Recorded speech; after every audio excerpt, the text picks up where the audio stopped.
Bom dia. Violência desenfreada, morre estudante baleado dentro de ônibus na capital. Cresce o número de furtos de veículos em São Luís. No estúdio, uma entrevista com a ministra da Igualdade Racial. E mais futebol. Após derrota do técnico do Sampaio deixa o comando da Bolívia. Hoje é 5 de maio de 2015 e o Bom Dia Maranhão já está no ar.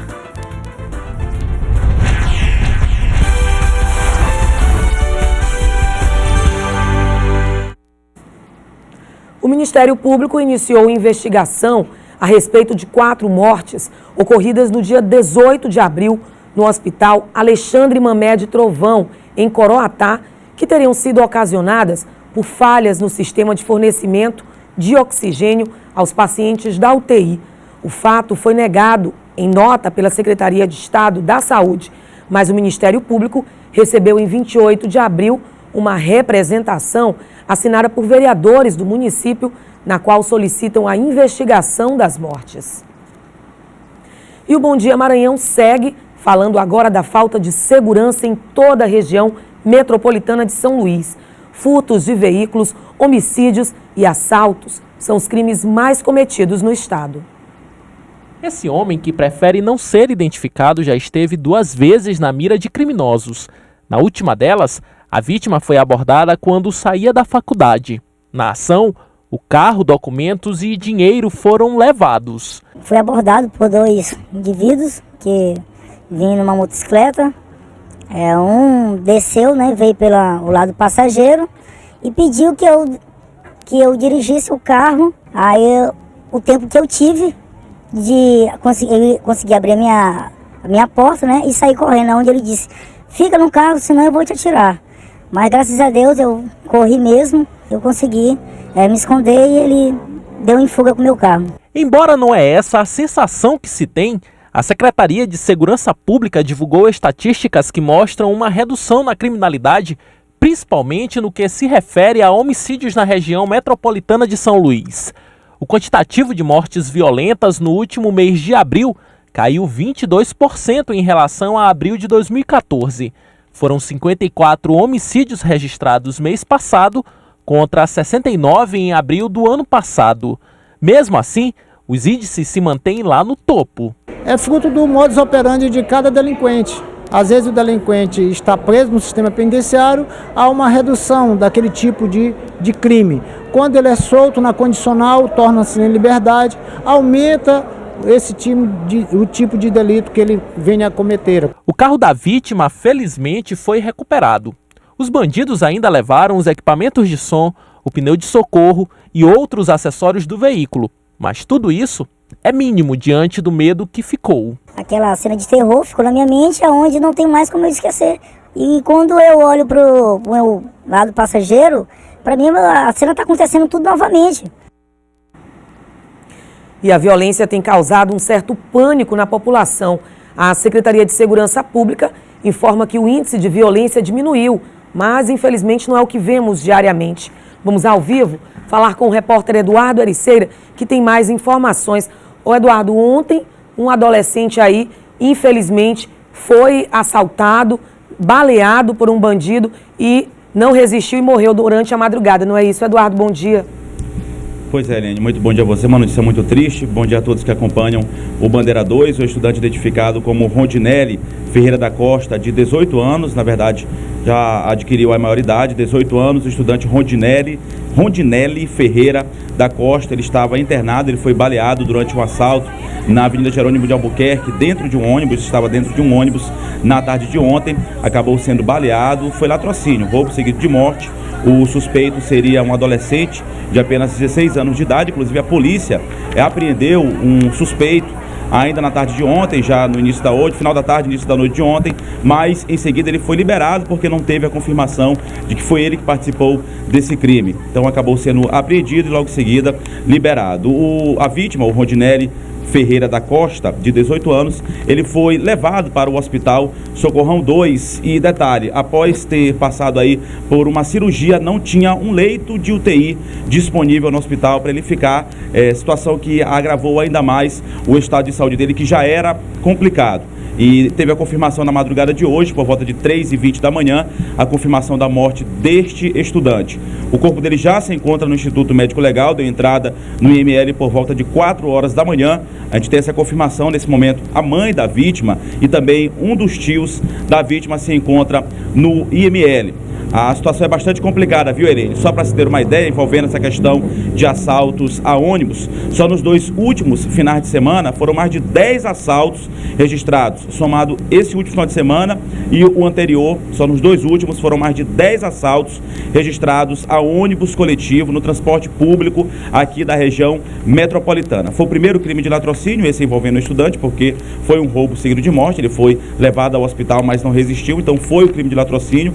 Foi o primeiro do mês de maio, mas chama a atenção para os crimes de latrocínio durante todo esse ano de 2015. Só para se ter uma ideia, no mês passado, no mês de abril, foram 7 crimes de latrocínio, 7 pessoas que foram roubadas e também foram assassinadas pelos bandidos. Chama a atenção também para a quantidade de assaltos envolvendo ônibus coletivos. Segundo o Sindicato dos Rodoviários, já são mais de 160 ônibus que foram aí assaltados na região metropolitana nesse ano de 2015. Infelizmente, uma violência, como você disse, Eliene, desenfreada.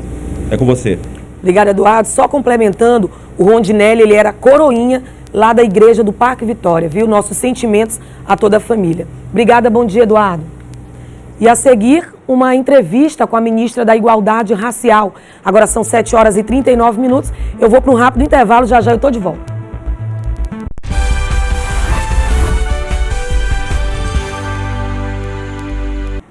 Economia, a Bovespa teve alta de 2,0% aos 57.353 pontos.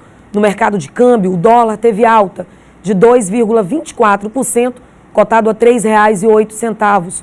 O peso argentino teve alta de 2,54% e vale 34 centavos. O peso também teve alta de 1,42%, cotado a R$ 3,42. E a ministra da Secretaria de Políticas de Promoção da Igualdade Racial está em São Luís, onde participa de encontros com a sociedade civil, com o prefeito e também com o governador. É a ministra Nilma Lino Gomes, que é a nossa entrevistada de hoje, que já está aqui no estúdio do Bom Dia Maranhão. Muito bom dia, seja muito bem-vinda. Eu queria que a senhora começasse explicando. A secretaria, ela tem status de ministério, não é isso? Isso mesmo. Bom dia para todos, para todas. A CEPIR é a Secretaria de Políticas de Promoção da Igualdade Racial da Presidência da República. É uma secretaria que tem status de ministério. Ela existe desde 2003 no nosso governo federal.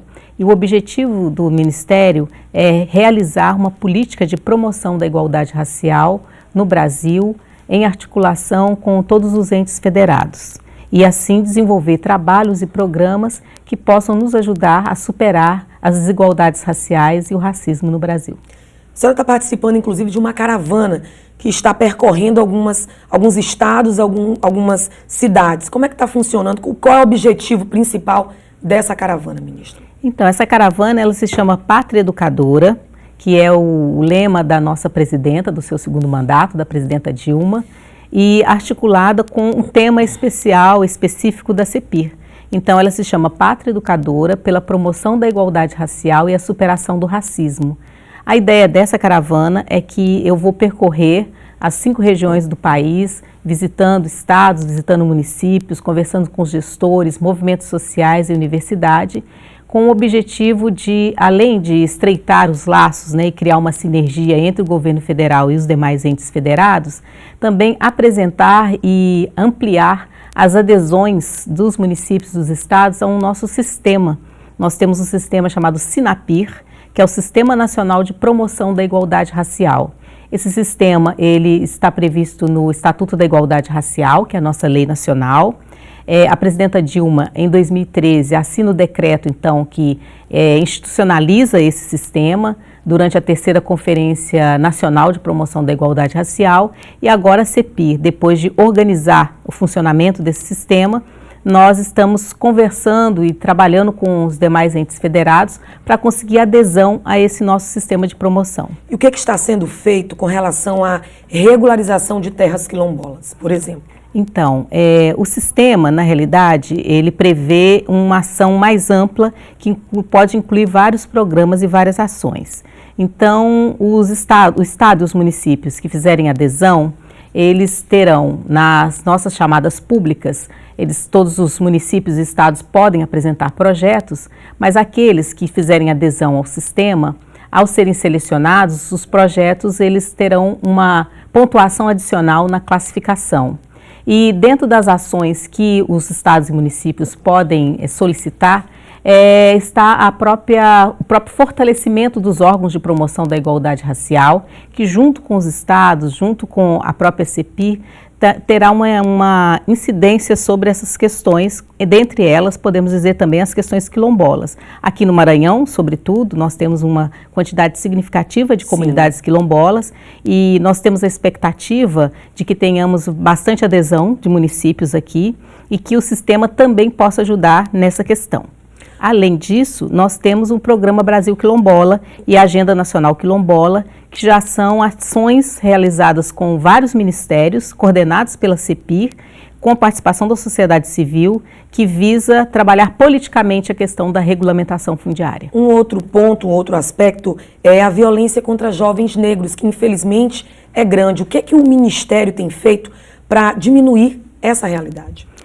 Nós já participamos, junto com a Secretaria-Geral, de um plano chamado Plano Juventude Viva, que é um plano que articula vários ministérios, congrega em torno de 44 programas, tem adesão de em torno de 142 municípios, alguns de adesão voluntária, outros pactuados, e o objetivo do Juventude Viva é justamente a redução da mortalidade de jovens negros no Brasil. Esse plano agora terá uma continuidade, nós vamos aprimorar as ações.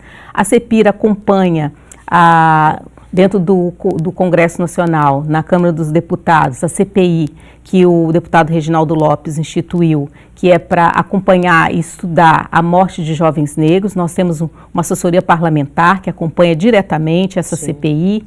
E, além disso, hoje, até é interessante falar, nós teremos uma plenária em Brasília, que é uma plenária levada à frente por movimentos sociais e por conselhos, diferentes conselhos. O Conselho Nacional de Promoção da Igualdade Racial, que é um órgão consultivo da CEPIR, faz parte hoje, está participando dessa plenária, e a plenária diz respeito à questão da redução da maioridade penal, que nós sabemos também que é uma possibilidade terrível, tremenda, de atingir os nossos jovens negros, nós sabemos disso, e a CEPIR, acompanhando a Presidenta da República, que já publicamente falou sobre isso, nós somos contra essa redução. Então, também ser contra a redução da maioridade penal, na nossa perspectiva, é também atuar em defesa dos jovens negros. Um outro ponto também é o que o Ministério tem feito com relação a essa disseminação do ódio, tanto nas redes sociais como nas TVs, ódio aos negros e ódio também aos nordestinos.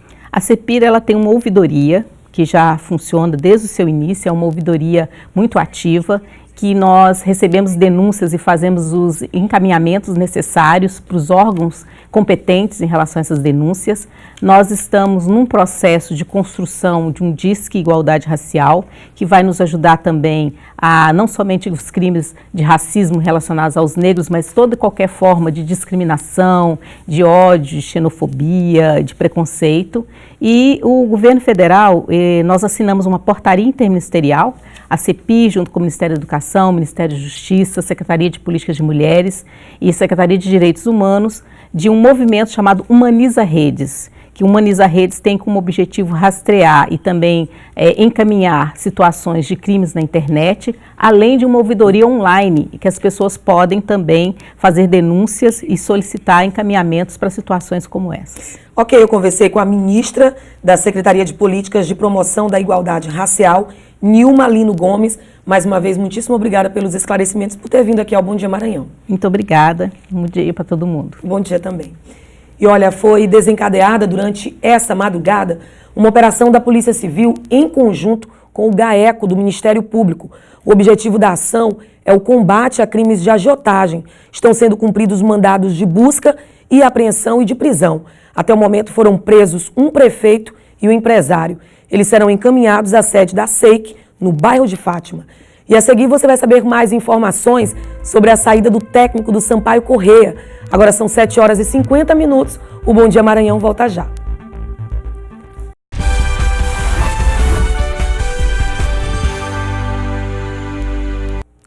E a Anvisa quer mudar a composição de produtos destinados às crianças para evitar a ingestão acidental. A medida promete dar mais segurança aos pais. Há cerca de um mês, os pais da pequena Beatriz levaram um baita susto. Tudo começou com uma irritação no couro cabeludo, que logo se espalhou pela pele. Ela começou a se coçar praticamente no corpo inteiro e até em uma parte da parte íntima dela, que foi o que gerou mais preocupação para a gente. Uma resolução da Anvisa, publicada a semana passada no Diário Oficial da União, propõe adequações na composição de produtos destinados a crianças. A medida visa garantir maior segurança dos usuários, levando em consideração, inclusive, possíveis ingestões acidentais. Beatriz, que ainda possui marcas pelo corpo, já melhorou depois da mudança dos produtos de higiene pessoal. Muita melhora, graças a Deus. A gente vai continuar até, a médica mandou continuar até uns 3 meses. Graças a Deus está bem melhor. Esse pediatra orienta os pais sobre os cuidados que se deve ter, principalmente no ambiente doméstico. Há produtos que são um perigo para os pequenos. Vi acidentes de crianças com soda cáustica que a mãe colocou em lata de leite. Então a criança habituada a visualizar aquela lata e tendo dentro um leite que ela pode tomar ou pode comer, então a criança vai lá, tirou a soda cáustica e engoliu. Isso resultou numa cirurgia e numa derivação de alimentação da criança, porque o esôfago estava prejudicado. Cuidado tem que ser redobrado, sem dúvida. Confira agora a previsão do tempo na capital e no interior do estado. Muitas nuvens e chuva a qualquer hora no centro-oeste e sul do Maranhão. Sol e pancadas isoladas nas demais áreas do Nordeste. Vamos ao mapa. Em Itapecuru, Mirim e Bacabal, a máxima é de 32 graus. Em Pinheiro, a máxima é também de 32 graus. E em São Luís, mínima de 23 e máxima de 31 graus. E agora vamos falar de futebol. Depois da derrota do Sampaio para o Imperatriz, o treinador Oliveira Canindé deixou o comando da Bolívia. Ao vivo, nosso comentarista esportivo, Garcia Júnior, que tem os detalhes. Ô Garcia, bom dia. Fala pra gente, já tem a possibilidade de um novo técnico, hein? Tem sim, Eliane. Bom dia, um abraço a todos que nos acompanham, a você e a todos que nos acompanham. É verdade, a diretoria de Sampaio, falei com o presidente ainda há pouco, ele me disse que não dormiu ontem à noite, porque está tentando trazer, de 5 já tem ainda 3 nomes, ele não quis revelar, mas ele promete que até no final da tarde essa nova comissão técnica já estará em São Luís do Maranhão. Afinal de contas, o Canindé foi embora e o Sampaio já estreia no Campeonato Brasileiro no próximo sábado. Vai jogar em Salvador contra o time do Vitória, é o primeiro desafio nesse Campeonato Brasileiro. E o Sampaio quer esquecer, principalmente a sua torcida, esquecer do fracasso do último sábado, quando perdeu para o Imperatriz e perdeu o título da temporada de 2015, Eliane. Final de semana e joga depois também contra o Palmeiras, não é isso? Verdade, aproveita, eu acredito que até o voo, né, vai para Salvador e logo em seguida, na quarta-feira, joga em São Paulo. Eu acho que o Sampaio fica lá na terra da garoa para esperar exatamente o time do Palmeiras. Eliane? Ok, obrigada. Bom dia, Garcia. E o Bom Dia Maranhão termina agora. Outras notícias, corre lá para o nosso portal difusora.com. Tchau.